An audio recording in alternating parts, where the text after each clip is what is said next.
Mas mabuting maging humble pa rin. Kim Chiu, nagbigay ng payo sa mga baguhang winner ng PBB. Patama nga ba ito kay Sofia Fiang-Smith?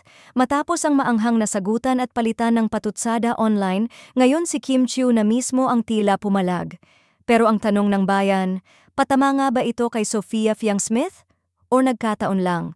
Hindi pa man humuhupa ang kontrobersya ng pahayag ni Sofia Fiang-Smith tungkol sa pagiging pinakamalakas at walang makakatalo sa batch nila sa Pinoy Big Brother.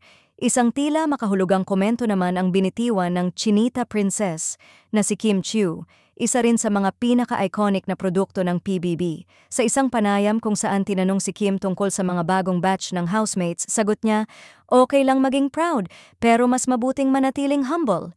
Kasi ang PBB, hindi lang yan tungkol sa kung sinong batch ang pinakamalakas, kundi kung paano ka naging totoo at minahal ng tao kahit lumabas ka na sa bahay. Marami naman ang nag-assume na ang sinabing ito ni Kim Chiu ay patama nga sa sinabi ni Fiang at parang nagiging mataas na masyado ang tingin nito sa sarili. Marami namang mga netizens ang napabigay ng comment dito. Yung iba, feeling nila hindi nire-respeto ng Gen Z housemates ang legacy ng mga nauna.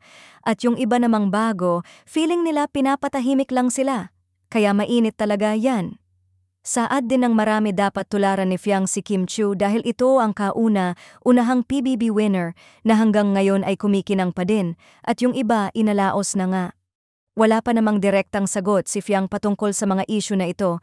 Marami naman sa kanyang mga fans ang hanggang na ngayon suportado pa din siya at hinihintay na magkaroon ng break sa telebisyon. Dagdag pa ng iba ay wag nga daw masyadong seryosohin ang mga nasabing iyon ni Fiang dahil yun ay para lamang sa kanyang naging experience sa loob ng bahay ni Kuya.